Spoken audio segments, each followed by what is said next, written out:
নমস্কার বন্ধুরা, জয়াস কিচেনে আমার পুরনো বন্ধুদের জানাই অসংখ্য ভালোবাসা আর নতুন বন্ধুদের জানাই স্বাগত। তো বন্ধুরা, আজকের আমি খুবই সাধারণ একটা রেসিপি নিয়ে এসে হাজির হয়েছি। সকালবেলা জলখাবারে আমি ফুলকপি আলুর তরকারি করেছিলাম। তো বন্ধুরা, ভাবলাম আপনাদের সঙ্গে শেয়ার করি। ভিডিওটা প্রথম থেকে শেষ পর্যন্ত দেখার অনুরোধ রইল। আশা করি আপনাদের খুব ভালো লাগবে। এই রকমভাবে ফুলকপি আলুর তরকারি করে যদি আপনারা খান, সকালে ব্রেকফাস্টেও খেতে ভালো লাগবে, আবার দুপুরে ভাতের সঙ্গেও খেতে পারবেন, আবার রাত্রিরে ডিনারের সঙ্গেও আপনারা এটা খেতে পারবেন। খেতে অসাধারণ লাগে বন্ধুরা। আর এখন তো ফুলকপি বাজারে প্রচুর পাওয়া যাচ্ছে, আর এই সময় ফুলকপিটা খেতে খুবই ভালো লাগে। তো চলুন শুরু করা যাক ফুলকপি আলুর চচ্চড়ি। ফুলকপি আলুর চচ্চড়ি বানানোর জন্য এখানে আমি একটা বড় সাইজের আলু নিয়ে নিয়েছি। এরকম ডুমো ডুমো ছোট্ট ছোট্ট ডুমো ডুমো করে কেটে নিয়েছি।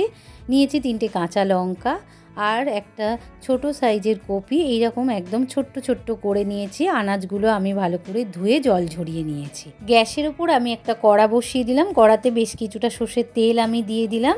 তো বন্ধুরা, আমি আজ সর্ষের তেলেই রান্নাটা করব। এবারে কেটে রাখা কপিগুলো দিয়ে দিলাম। কপিটা দিয়ে ভালো করে নাড়াচাড়া করে কপিগুলো আমি লাল লাল করে ভেজে নেব। একটু ভাজাভাজি করলে তরকারির টেস্টটা ভালো হয়। অল্প একটু লবণ দিয়ে দিলাম। লবণটা দিয়েই আমি কপিটা একটু ভাজাভাজি করে নেব। তো বন্ধুরা, আপনারা সেদ্ধ করেও করতে পারেন, কিন্তু যেহেতু ছোট ছোট করে কেটেছি, একটু ভাজাভাজি করলেই কপিটা অর্ধেকটা সেদ্ধ হয়ে যাবে। কপিটা বেশ লালচে করে ভাজাভাজি করে নিয়েছি। এবারে দিয়ে দেব আলু। এখানে কেটে রাখা আলু আর কাঁচা লঙ্কাটা আমি দিয়ে দিলাম। তো বন্ধুরা, কাঁচা লঙ্কাটা আমি চেলা করেই দিয়েছি।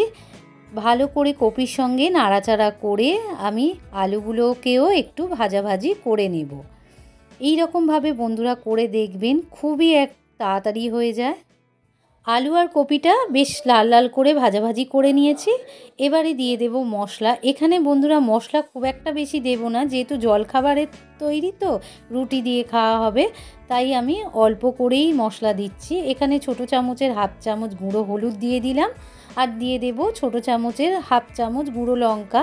ঝালটা আপনারা অবশ্যই আপনাদের মতো করে দেবেন, তবে কাঁচা লঙ্কাটা বেশি করে দিলে ভালো হয়। এবারে দিয়ে দিলাম স্বাদ মতো লবণ।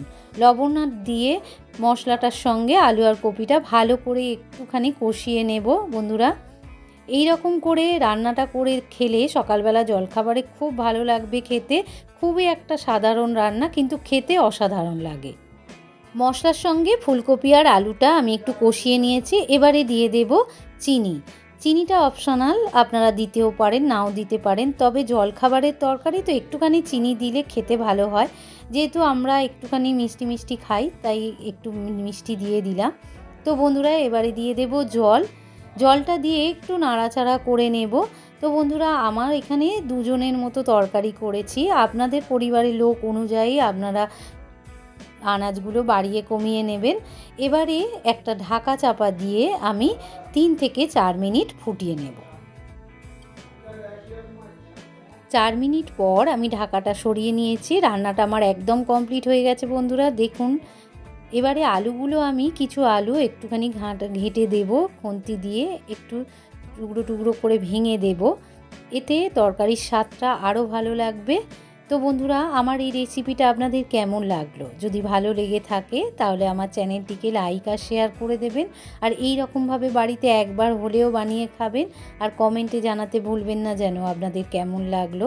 আমার চ্যানেলে নতুন বন্ধু হয়ে থাকলে প্লিজ চ্যানেলটিকে সাবস্ক্রাইব করে পাশে থাকা বেল আইকনটি প্রেস করে দেবেন। আপনারা সবাই ভালো থাকুন, সুস্থ থাকুন। আবার দেখা হবে। ধন্যবাদ।